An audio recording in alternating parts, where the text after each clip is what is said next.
Good afternoon, everybody, and welcome to the Angus Council Communities Committee. It's the 16th of April. Welcome to this hybrid meeting. I would like to remind all attendees that this meeting is being recorded and webcast live on the Council's YouTube channel. I've agreed the attendance of some members remotely and would remind all remote attendees to mute their microphones when not speaking. For any members of the public watching, please note that all of the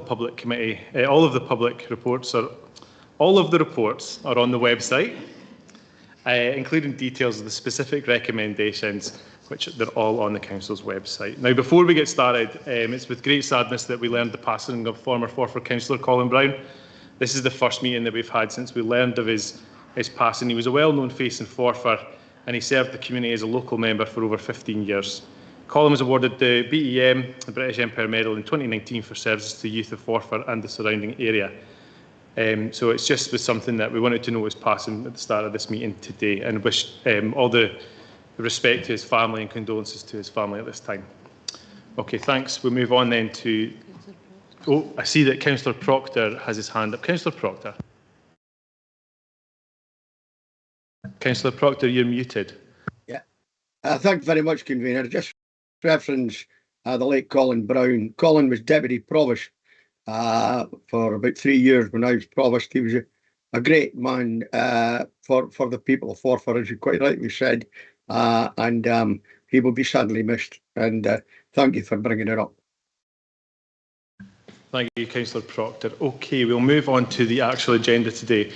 Fiona, do we have any apologies or substitutes?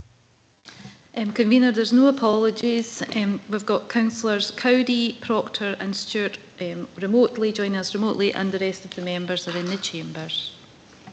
Okay, thank you, Fiona. If we move on to declarations of interest and statements of transparency. Do we have any declarations of interest or statements of transparency? Councillor Duff.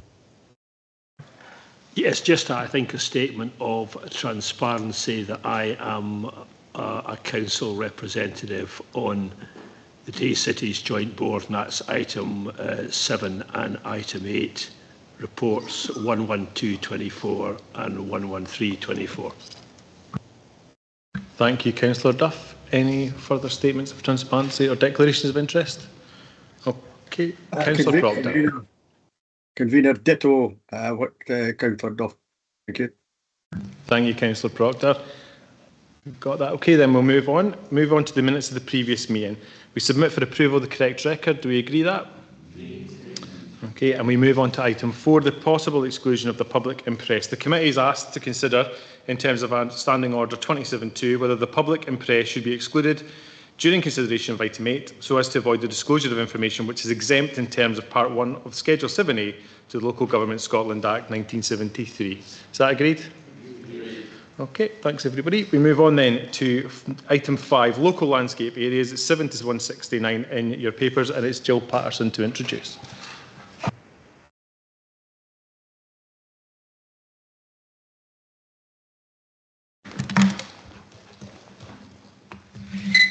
Thank you, Convener. Members will recall that this committee back in November approved the draft local landscape areas and associated guidance for a period of consultation. Just a reminder for members that local landscape areas are landscapes that are highly valued in a local context, and those areas can be given a local designation, i.e. a local landscape area.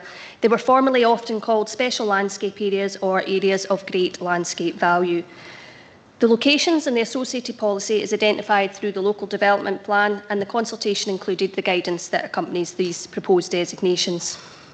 A local landscape designation is not about preservation and/or protection, given that landscapes continually change, but this designation and they do have an important role in helping to protect a landscape from inappropriate development, encourage positive land management, play an important role in developing awareness of the landscape qualities that make particular areas distinctive, and promote a community's sense of pride in its surroundings. The report in front of you today provides information on the 172 consultation responses received to the local landscape areas and the guidance, and also sets out the Council's response to these. And special thanks to the officer, Stuart Robert, for working through the detail of all those representations and providing a detailed response to each of the points raised. It should be noted that a large number of respondents to the consultation have mentioned the proposed Scottish and Southern Electricity Network overhead lines in their responses. We have also had representation from SSEN on the matter. Just a note for members, as a national development, this will be dealt with via a Section 36 application, and I previously provided advice to you, and as a planning matter should not be considered in the context today. However, you can consider the detail of those responses in reference to the local landscape areas guidance and information. Paragraph 5.3 of the summary report provides a brief summary of the key points that were raised in the consultation from the respondents. And as well as noting an agreement on the responses, committee is requested today to approve the designation of local landscape areas in Angus, and the final guidance report on local landscape areas in Angus is set out in Appendix 2. And I've also have my colleague Stuart Roberts, who is the author of the report and has been through the detailed consultation responses and drafted the guidance. Thank you. Thank you. Jill, open up to questions. Does anyone have any questions? Councillor Dunlop. Thanks, Convener. Thanks, Jill. It's reference to page 117 and also page 116, where the report says that the aspiration remains that Angus Coastal Path will be completed to form a continuous coastal route, encourage recreational management in ways which do not adversely affect scenic or natural qualities, with sensitive routing of paths to minimise intervention and the use of the rural path specifications. In my constituency, I've been working on the Cliff Path Trail for the last 5 years, and they have come across numerous problems with land ownership and access to the path because of their coastal erosion. So I'm just wondering, with this statement, does this mean we're actually going to manage that situation maybe with landowners so that we can make the path accessible, or is this just an aspiration statement? Thanks, if that makes sense, Jill. I suppose I'd bring it back to the point, the detail that it's a specific designation. So it looks at a broad area. You'll see the scale of the local landscape areas proposed do cover quite a broad different characteristics, and the report and the guidance set out the specifics of those. So whilst we do have sort of specific aspirations and reference, and I made reference in my introduction to the role that those landscape designations can play in terms of having a positive role in terms of land management, and therefore sit in terms of potential funding applications, the specific challenges of landowners are a complex one, particularly in relation to paths and access, and one that our access officers often grappling with in terms of the timescales to actually bring these through to fruition. But as I say, it does have a positive sort of context for that. Stuart, do you have anything you want to add? No. Sorry, other than it's simply aspirational, and we'll obviously look for opportunities where they present themselves. Any further questions? Councillor Duff. Yes, thanks, Convener. I guess I've got a little bit of a question, and I'm hoping someone can kind of put me right on this. So we've got the Angus Local Development Plan 2016. We're working on the next iteration of that, and that's to be available, whatever it is, 2029 or something like that. And we've got MPF4, which is the national position. And there's a huge amount of work going into this, and there's lots of interesting detail. What's the legal status of this when we approve it? How does it fit in? Are we compromising ourselves at all in terms of planning by agreeing to what's in this? Because if you look at some of the responses from land interests and farming and so on, there's a concern that this is going to be more red tape, it's going to restrict rural businesses, etc. What would be the comments on those sort of things, which are obviously slightly concerning, but I just trying to get my head around the whole picture. Thank you, Councillor Duff.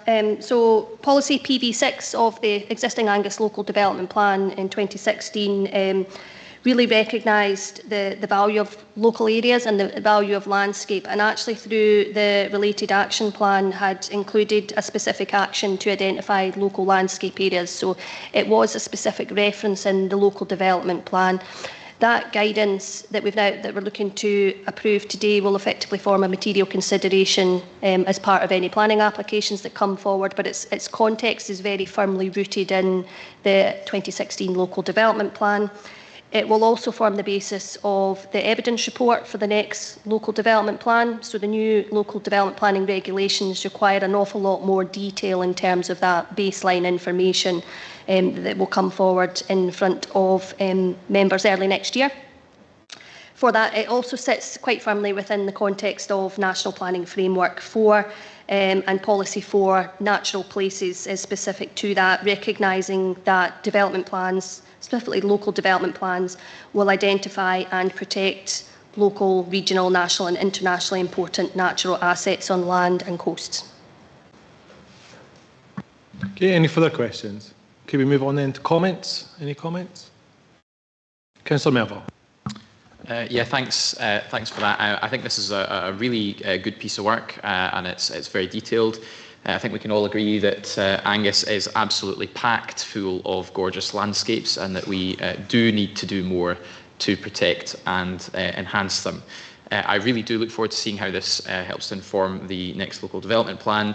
And I'm going to speak with no bias here when I say that I'm delighted to see my own ward benefit from two of these special designations, both the Sidlaw local landscape area and the Angus Coast local landscape area, and I think that really does speak to the immense beauty of the ward I represent, and I will draw a line there.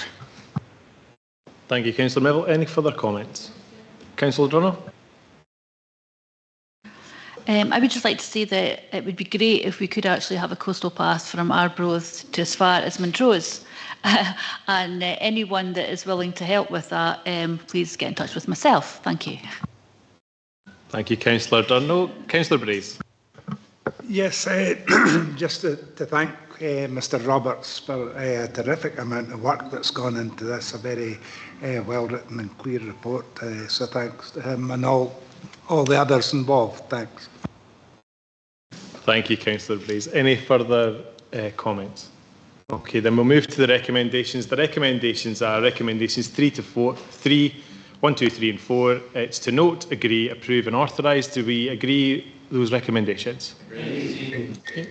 Thanks everyone. Okay, we move on then to agenda item 6, the predetermination of exercise of public right of passage on the link road between Links Parade and South Tammy Street, Carnoustie. It's on page 170 of our papers, and Graham Daly is going to introduce this report.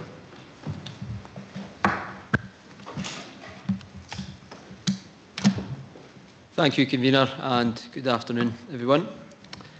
This report relates to the promotion and making of a redetermination order in respect of a section of carriageway between Links Parade and South Taymouth Street, Carnoustie, as detailed in the report.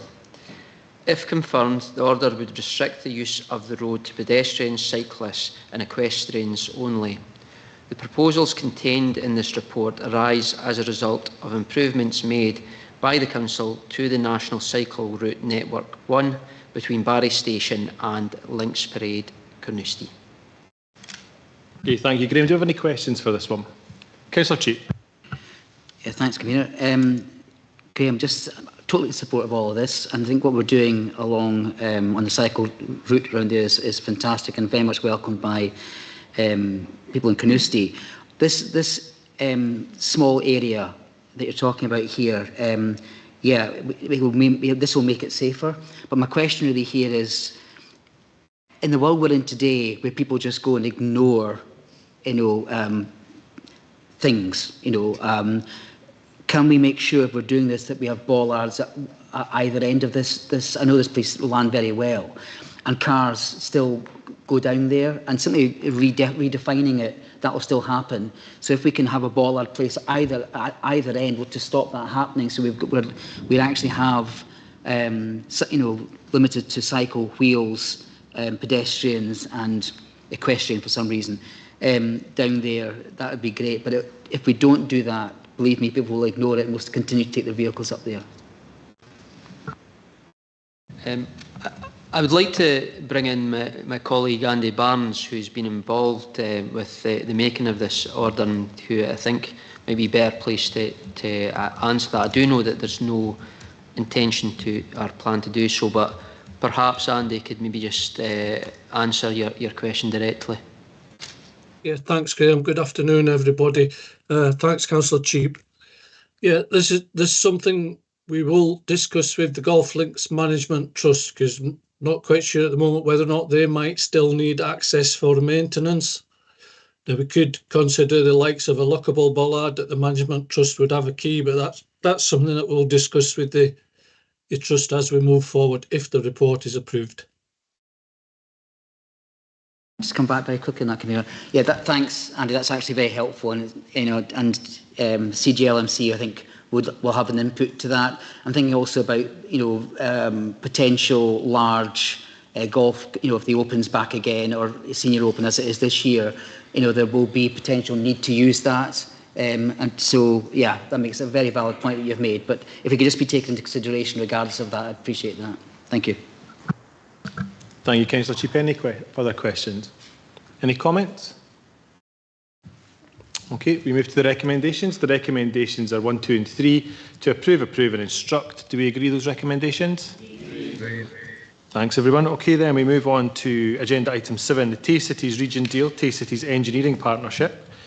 Update and Memorandum of Understanding. This is introduced by Alison Smith. It's on page 179 of our papers. Thank you. The Tay Cities Engineering Partnership is one of the Tay Cities projects, which is now up and running. The centre, based down at Dundee and Angus College in Arbroath, opened in June 2023, and the report sets out progress to date for noting. However, as part of the full business case for this project, there's a requirement to establish a memorandum of understanding with our project partners. This has now been developed and agreed by legal and is brought for agreement to proceed. Thank you, Alison. Do we have any questions for Alison? Councillor Devine. Thanks, Convener. Just really for clarification on page 181, the Partnership Board will comprise of 2 separate roles, benefiting parties and advisory parties. I'm just not that clear about that. I haven't heard of that in another board, so I would really be interested to hear about why certain people are benefiting and others are just advisory. Thanks. Yes, happy to clarify that point. So as part of the business case, the nature of the overall programme for this is that there were a number of different parties who received funding. So the college, for example, the training group are actually directly receiving funding, whereas the council is not. However, we're a party in facilitating the project, supporting the project. So it comes down to the funding that has gone to different elements of the project. Thank you. Any further questions? Comments? No. Okay, we move to the recommendations for this one then. It's recommendations 1 and 2 to note and approve. Are those recommendations agreed? Agreed. Okay, thanks everyone. We now move on to agenda item 8, which is a green paper item. Fiona? Dawn, could you stop the live stream, please?